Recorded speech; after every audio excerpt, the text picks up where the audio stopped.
So anyway, welcome everyone. My name is Juan de Peña. I am the North America Chief Engineer on the all-new Ford Ranger. A little bit about me. I am first-generation Dominican American from Brooklyn, New York. So where we don't drive pickup trucks. I've been at Ford for almost 29 years. Before coming to Ford, I worked at NASA as a graduate research fellow. During my almost 3 decades at Ford, I've had the pleasure of working with a very diverse global team, including international assignments in China, where I spent quite a bit of time, and in Mexico. I first worked on Ranger 14 years ago as a program manager, and now I'm very, very proud to be the chief engineer on the all-new Ford Ranger. First things first, when the Ranger speaks for itself. Just look at the truck. It's gorgeous. It's wider. Wheelbase is longer. The interior is sumptuous. You guys are going to see it, but the cabin experience is great. But the truck speaks for itself.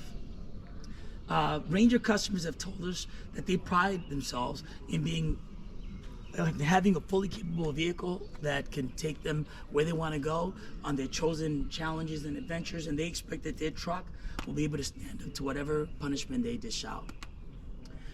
That's why they chose a Ranger. Because they know that it's built for tough, that it'll deliver on the reliability, capability, durability that they need and expect in a truck. So how do we meet this built for tough promise to the customer? We do it by testing Ranger just like we do every Ford truck under extreme conditions that far exceed what our customers would do. This vehicle has been tested around the world on 5 continents and in 10 different countries. You can say that it has a lot of stamps in its passport. It's the F-150 of the world. We've tested in facilities both in Australia and in the US. In Australia, it's seen more than 6,000 miles of the harshest roads. In the US, we've done extensive towing and hauling testing with it, including with a max capacity trailer up Davis Dam, which, as you guys know, it's 12 miles of the most grueling tow hauling that you could experience on the planet. Just one Ranger test vehicle, if you combine all of its harsh road and aggressive drive cycle that represents essentially lifetime fatigue of a vehicle, equates to having driven the Ranger around the US twice, stopping in every state along the way. And when we factor back in like smooth road driving that we take out for this accelerated test, it equates to having driven around the US 11 times. So, and that's just one truck, so that's significant. The Ford Ranger has also endured extreme temperature testing as well. In the US, we've tested up to conditions of 120 degrees Fahrenheit, and it's done some pretty brutal cold weather testing in New Zealand at temperatures as low as minus 40 degrees Fahrenheit. The transmission has done more than 3.7 million miles of testing across all its applications, and we've done 2,500 miles of Ford sanctioned off-road racing as well during its test cycle. So I'm clearly trying to convey that this thing we tested, and retested because it's built for tough. It is an authentic, very capable truck. Lastly, obviously, we've done a lot of computer simulation, as we know. Everybody does that. And we've also done a lot of robot testing because we expose this thing to conditions that are beyond human capability. When it drives through its durability test cycle on our proving grounds, it's pretty punishing on a person, so a robot drives it. I'm gonna take a swig of water, sorry. All right, so built for tough means the backbone is rock solid. It's got a fully boxed, high-strength steel frame. The front end is a new hydroformed front end structure that gives us more space under the hood to package larger engines, but also gives us better airflow to cool those powertrains. 76% of Ranger customers have told us that performance is important to them, and that compares to 60% of the midsize pickup customer, or the traditional midsize pickup customer. And one of the top 5 reasons for midsize pickup customers who considered but rejected a Ranger, performance was one of those top 5 reasons. So we heard our customers loud and clear. and we're giving them the 2.7 liter EcoBoost V6. The tried and true power pack that's on Bronco and on F-150, but tuned for Ranger. We also have the 3 liter EcoBoost V6 as well, offered on the Ranger Raptor. And Carl will be telling you guys more about that a little bit later. Cylinder? The 3 liter and the 2.7 liter, both 6 cylinder, correct. Is the 2.3 getting phased out? No, we're also going to have the 2.3. Gotcha. Yeah, so it's the power of choice. Yep. You know, again, in terms of meeting, you know, the build for toughness. Sorry, I want to give you my back.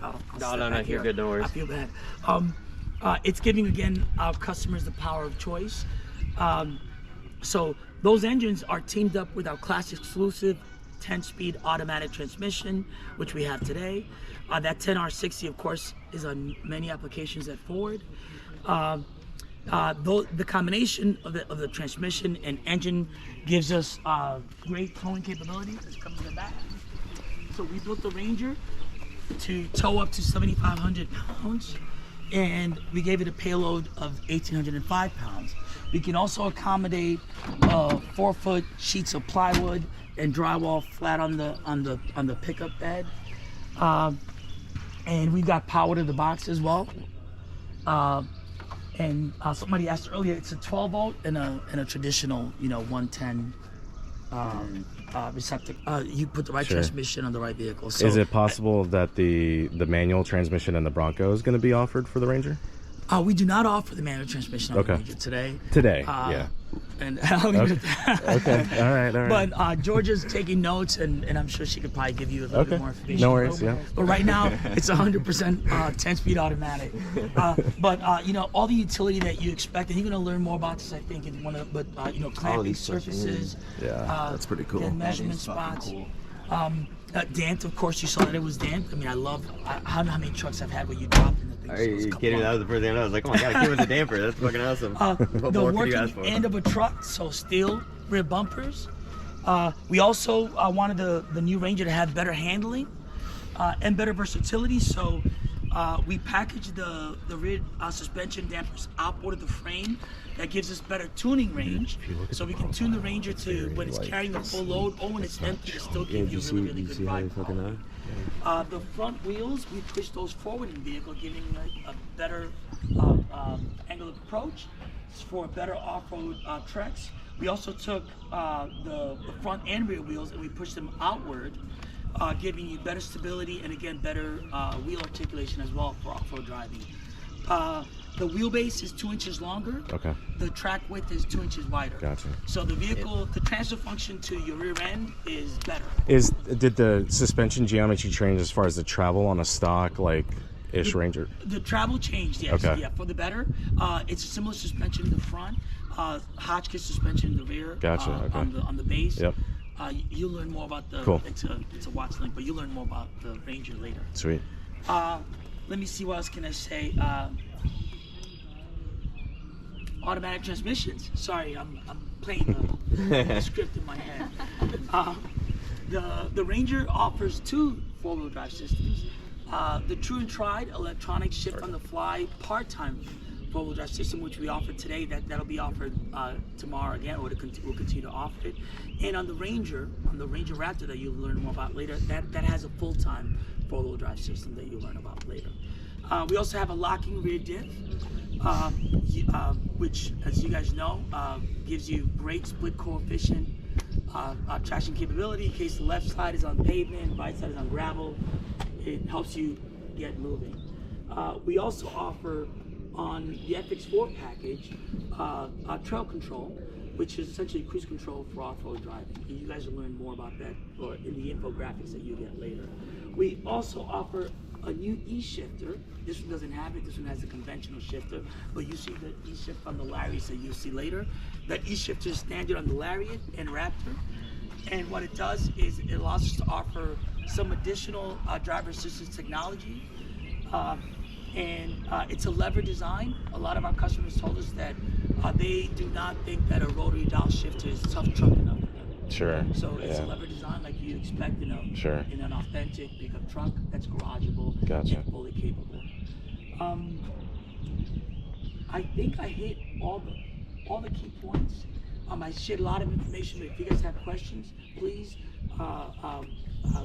get closer to the truck, Yeah. feel the truck, touch it, and whatever questions you have, I'm here to take them on. Oh, and by the way, one last thing I did miss, Michael just reminded me, the vehicle has selectable drive mode shifter right in the rear. You'll see it. It offers 6 drive modes. I think on the Raptor it offers 8. But they are, as you'd expect, like normal, eco, tall and haul, slippery, mud and ruts, and sand. Okay. All right, and that's a mouthful. But again, any questions, please? My name is Juan. For the drivetrain, is there potential in the future for Ford to offer a factory front locker Front locker, you're gonna learn a little bit about on the Ranger Raptor? on Ranger Perfect. Raptor. Okay. I'm trying not to. I've got a steal lot of it. questions, so. Yeah, we're pretty proud of. I mean, we grew the vehicle to the right size. Yeah. To just give the customer a better experience overall. Again, Okay. same capability, but just a better experience. 2 inches wider wheel track, 2 inches longer wheelbase, and Raptor is 3+ inches on that. Gotcha. Wider. Always been a Ford fan. Yeah. Owned Sport Tracks in the mid 2000s. Yep. So when you guys offered the Ranger in 2019, it made me wonder, right? Was there a reason why you guys released the overseas Gen 5 Ranger in the U.S. to kind of maybe test the market to feel it out before you guys brought back the Ranger, or was it always the intention to bring back No, a new Ranger? I mean, if you looked at where the small or the mid-sized truck market was in 2011, so the overseas Ranger, the previous generation came out at about 2011, and the small truck market was like 1% of the marketplace. It was really small, and most customers were opting for full-size trucks. Well, what's happened since then is the price of full-size trucks has continued to grow, right? And we saw white space again to bring out a mid-size truck, and we saw so much white space that we could also bring out a Maverick and take care of that. And also, the customers have become so well defined now. It used to be that there was a little bit of overlap in the customers between a small truck and a full-size truck just because of the pricing and how they were being used. But now the mid-size truck, like a Ranger customer, when we brought it back in 2019, much more adventure focused, much more for going out on the weekends and doing something really cool and feeling like they've mastered that, and their Ranger is their biggest piece of gear. Since we did that in 2019, what's great now is as the world goes on to the latest generation of Ranger, we can now update the entire world. Basically, even though this has gone on sale in other parts of the world, we're following very close behind. Awesome. Well, I appreciate that answer. Yep. Awesome. Good question. Thank you.